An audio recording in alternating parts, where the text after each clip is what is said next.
एभली सुंदर सुंदर कहानी सुनिबा पई आम चैनल को लाइक शेयर एंड सब्सक्राइब करंतु पाखरे थिबा बेल आइकन को प्रेस करने को भूलिबे नहीं।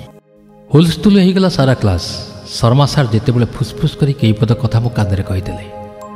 अनेक संदेह आखि मते जेपरी गोटा सुधा गिड़ी पकाउथिले। समस्त कहउथिले सार को समोर काले अफेयर अछि। बीके शर्मा अर्थात विस्मय कौशिक शर्मा गणित सार ना अनुसार कम विस्मय टी अधिक विस्मय आम बीके शर्मा सार कॉलेज सारा बीके भाव जनाशुना मु माने मीरा हेम्ब्रम सार को शर्मा सार बोली डाके। अगाध ज्ञानर अधिकारी गोल्ड मेडालिस्ट शर्मा सार कॉलेजर आतंक भी भल भल छात्र लांगुड़ सीधा कर दियंती। राढ़ कहले चले जेकोसी डिपार्टमेंट पिकनिक कले आग खोजा पड़ती शर्मा सार। कारण कॉलेज पिकनिक माने अत्यधिक उशृंखलार माहौल। कॉलेज पढ़ुआ युववर्ग को संभाळिबा काठिकर पाठ। किंतु शर्मा सार थे सब ठीक ठाक चले। कॉलेजर जोठी गहली सेठी शर्मा सार को निश्चिंत डाकर आसे। ताको पई कॉलेज श्रृंखलित एणु ए हिसाब से भी शर्मा सार आउ गोटे परिचय। प्रिंसिपाल आरंभ करी अध्यापक अध्यापिका और छात्र छात्री महल में बेस आदृत नाटीए शर्मा सार। बेसी छात्री माने भल पाती सार को। शर्मा सार 6 फुट 5 इंच 43 वर्ष वयस्क हिरो टाइप जड़े मनीष। सबुबले धड़ा पिंधा पसंद करती। सार धड़ा देह को धड़ा पोशाक बेस माने। से मत खूब भल लगती। केवल मते नुहे सभी भितर कॉलेज रे भल लगे लेक्चर भितर प्रथम ना शर्मा सार। अनेक पीजी छात्री तो माला जपंती सार को नाम। हॉस्टेल रे बेसी चर्चा हुए शर्मा सार को नहीं। कारण एबे भी शर्मा सार अनमैरिड। दीदी माने कहती ओह कि हैंडसम टैलेंटेड मो शर्मा सार एवरग्रीन हैंडसम यार। काश मते एमती जने बॉयफ्रेंड मिलता कि। अनमैरिड अध्यापिका माने हुक पंगाती शर्मा सार को मैरिज करबा पई। मात्र विरल प्रजातिर मनीष ए शर्मा सार। सब रूप रंग गुण ज्ञान भल किंतु गोटे गुण खराब लगे। से खराब गुणटी है सुंदर झीटी देखिले ताकू पाखक डाकी कहीं न शुणिला परी चुप चुप किछि कहती। भल कथा कहती मात्र चुप कि कहीं कहती। अजथा क्लास रे भ्रम सृष्टि करती बुझीपारे मु। जोटा क्लास रे संदेहर जाल बुणे सार बिंदास कौन सी कथार प्रतिक्रिया प्रकाश करती नहीं। पाठ किंतु मस्त पढ़ाती। एणु प्रति छात्र तांको पाखे आनुगत्य प्रकाश करती। बालुंगा टोका माने कहती हे आसीगले आम कान फुसफुस हिरो सार। मोर होता है +2 science second year. Fast year रु सार को बोधे समस्त टे बेसी भल लगे। हाँ एमती मत लगे यह जे संपूर्ण सत्य ता मत अजଣା। मो क्लास पिला किंतु कहती मीरा तू लकी भी। शर्मा सार तोते भारी भल पाती। होशियार थी मीरा। एभर वांटेड बैचलर से जेते भल हले भी से सार अधा बुढ़ा रसीगले फसीजु। अच्छा कहलु तो कानर कौन सब कहती। मत सब शुणी भारी खराब लगे। भावे एथर सार पाखक डाकिले जीवी नहीं। पुणी भय लगे मैथ सर टिके भल पटे ना मोर। पुणी से मैथ सार संगे पंगा माने जल घर करी कुम्भीर संगे शत्रुता परिहेबा। ता छड़ा सार केबे भी मो कान किसी खराब कथा कहती। चैप्टर 5 नंबर 7 मैथ आसिला एमिति करिबू। चैप्टर 12 नंबर 11 सेमती करिबू। भल बुझे कि कहती कानरे एमिति काहे करते भयर पचारि हुए ना। मु सार को भल लगे एइथिपई सरल सुशील सुंदर झीटी बोली बोधे। कहीं अनेक थर सार कहते एटा रेभेन्सा मीरा एटी पाठ साठ स्टाइल स्माइल शोइंग नेचर सब टॉप ग्रेड रो। एमिति बुकिंग पर कौन हो स्मार्ट हो तो भीतर बहुत टैलेंट अच्छे। हुए तो दिने जन भल मनीष हबू। एते सुंदर कथा केवल मो बाबा माँ ही कही पारती। एणु सार मोर भारी प्रिय। जे जा कहती मुझे कैफियत देवाक चाहे ना। से समस्ते ऊपर तल क्लास पिला माने कहती मीरार बीके सार सांगे अफेयर चलुची। सार बेसी भल पाती मो टोन को। कहती साक्षात लता मंगेशकर टोन।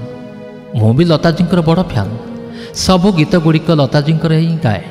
बिना शिक्षा बिना गुरु अविकल गाई थाए। ओडिया स्वर्गत खोका भाई मान अक्षय महांती और निमाई चरण हरिचंदन मोर बेसी पसंद। सार प्राय कहती मीरा तू साक्षात कृष्ण को मीरा बाई। ଭଜନ ଜଣାଣ ଠିକ୍ ମୀରା ପରି ହିଁ ଗାଉଛୁ। ଓଡ଼ିଆ ଗୀତ ସେ ସବୁବେଳେ ଶୁଣିବାକୁ ଭଲ ପାଆନ୍ତି। ସେ ଦୁଇଟି ହେଲା ହୃଦୟରେ ଏହି ଶୂନ୍ୟତାକୁ ଓ ହେ ଫଗୁଣ ତୁମେ ଗଲା ପରେ ପରେ। ମୋତେ ଲାଗେ ସାର୍ ପ୍ରେମରେ ବୋଧେ ଧୋକା ଖାଇ ଅନମ୍ୟାରେଡ୍। ଆମ ଅନ୍ନପୂର୍ଣ୍ଣା ମ୍ୟାଡ଼ାମ୍ ସାର୍ଙ୍କ ପଛେ ଜୋକ ପରି ଲାଗିଥାନ୍ତି।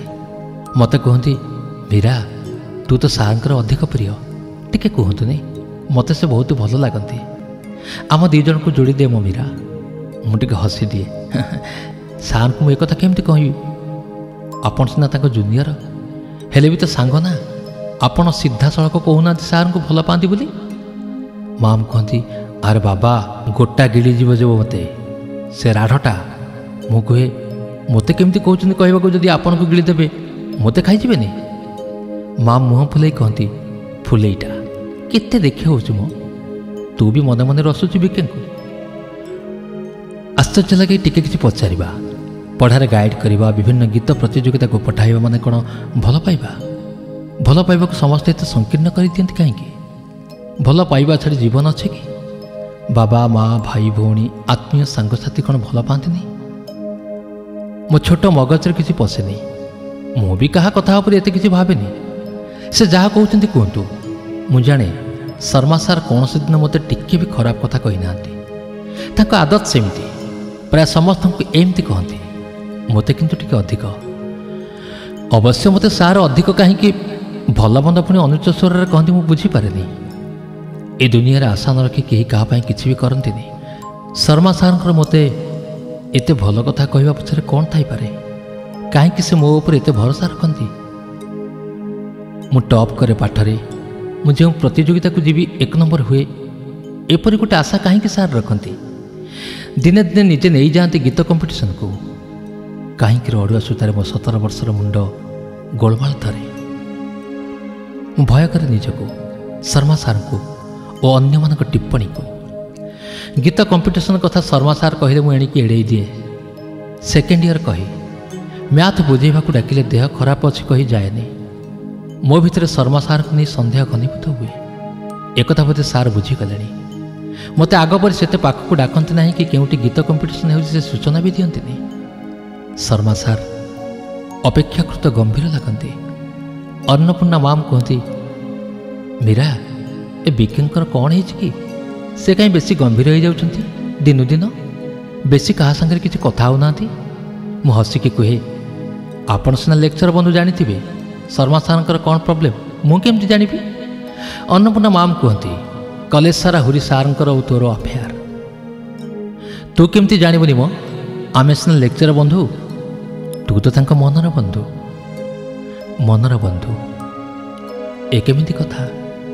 ସାର୍ ମୋ ବାବା ବୟସର ହେବ, ତାଙ୍କୁ ନେଇକି ବାଜେ ଚିନ୍ତାଧାରା। ସତରେ ପିଲା କଲେଜ ଆସନ୍ତି ପଢ଼ିବାକୁ କମ୍, ଫାଜିଲାମି କରିବାକୁ ଅଧିକ। ଯାହା ବି ହେଉ ସମସ୍ତଙ୍କ ଠାରୁ ଶୁଣି ଶୁଣି ମୁଁ ବି ଡରିଗଲି।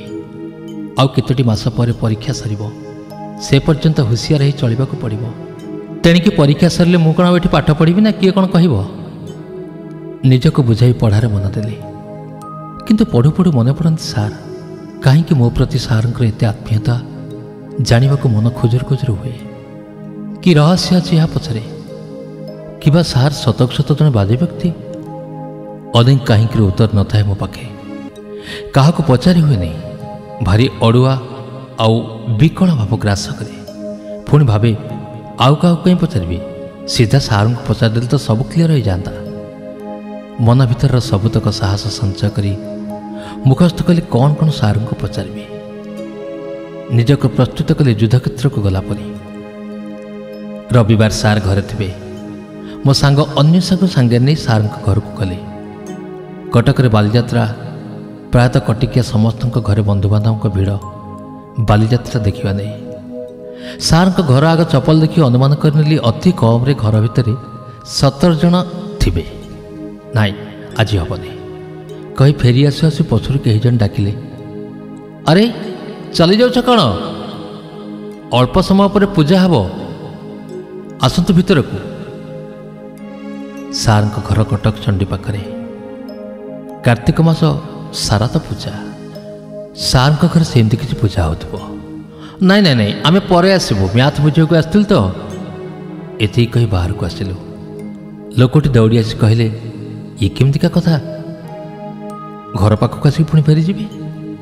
ଜଣେ ବୟୋଜ୍ୟେଷ୍ଠ ବ୍ୟକ୍ତିଙ୍କ କଥା କାଟି ନ ପାରି ଘର ଭିତରକୁ ଗଲୁ। ସମ୍ପୂର୍ଣ୍ଣ ନୀରବତା ଘର ସାରା। ଘେରି ବସିଛନ୍ତି ପାଖାପାଖି ଅନେକ ଲୋକ। ନନା ହୋମ କରିବାକୁ ଉଦ୍ୟତ। ଆଗରେ ଥୁଆ ହୋଇଛି ଗୋଟେ ଝିଅର ଫଟୋ। ବେକରେ କର୍ପୂର ମାଳ କହୁଛି, ଝିଅଟି ମୃତ। ସବୁଠୁ ଆଶ୍ଚର୍ଯ୍ୟ, ଫଟୋ ଭିତରେ ମୀରା। ମୀରା କାନ୍ଦ କାନ୍ଦ ହେଇଗଲା। ସେ ବଞ୍ଚିଛି, କିନ୍ତୁ ଶର୍ମା ସାର୍ ରାଗିକି ତା ଶ୍ରାଦ୍ଧ ଦେଉଛନ୍ତି। ବିକଳରେ ମୀରା ଡାକିଲା, ଶର୍ମା ସାର୍, ମୁଁ ବଞ୍ଚିଛି। ଉପସ୍ଥିତ ଲୋକେ ପଛକୁ ଚାହିଁ ସ୍ତମ୍ଭୀଭୂତ। ଥରେ ଫଟୋ ଓ ଥରେ ମୋ ମୁହଁକୁ ବାଲୁ ବାଲୁ କରି ଚାହିଁଥାନ୍ତି। ସାର୍ ଧୀରେକି ଉଠି ଆସି କହିଲେ, ଆରେ ମୀରା, ତୁ ଆ ଫଟୋରେ ତୁ ନୁହଁ, ସେ ମୋ ଗେଲି ଭଉଣୀ କୀର୍ତ୍ତି। 10 ବର୍ଷ ତଳେ ଆଜି ଦିନରେ ସେ ଆମକୁ ଛାଡ଼ି ଆରପାରିକୁ ଚାଲିଯାଇଛି। କଲେଜରୁ ଫେରିବା ବେଳେ ତା ବୟଫ୍ରେଣ୍ଡ ଦଳେ ଟୋକାଙ୍କ ସହ ମିଶି ଟେକି ନେଇ ଗଣଦୁଷ୍କର୍ମ କରି ଫିଙ୍ଗି ଦେଇଥିଲେ ଡ୍ରେନ୍କୁ। ତୁ କୀର୍ତ୍ତିର କାର୍ବନ କପି। ତତେ ଦେଖି ଦେଖୁନୁ ସମସ୍ତେ କେମିତି ଆଶ୍ଚର୍ଯ୍ୟ। କୀର୍ତ୍ତି ମରିଛି ନା ବଞ୍ଚିଛି ଦ୍ୱନ୍ଦ୍ୱରେ ପଡ଼ି ମା ତ ସେବେଠୁ ପାଗେଳି। ପାଗେଳି ମାଆକୁ ମୋ ସ୍ତ୍ରୀ ଆସିଲେ କାଳେ ଅବହେଳା କରିବ, କାଳେ ସଂସାର ଭିତରେ ହଜିଯାଉ ଯାଉ ବୋଉ ପ୍ରତି ମୋ କର୍ତ୍ତବ୍ୟ ଉଣା ହେବ। ସେଇ କଥା ଚିନ୍ତା କରି ମୁଁ ଆଜୀବନ ଅବିବାହିତ ରହିବାକୁ ନିଷ୍ପତ୍ତି ନେଇଛି, କହିଲେ ଶର୍ମା ସାର୍। ଶର୍ମା ସାର୍ଙ୍କ ବୋଉ ମୋତେ ଧରି କାନ୍ଦିବା ଆରମ୍ଭ କରିଦେଇଥିଲେ ସେତିକି ବେଳୁ।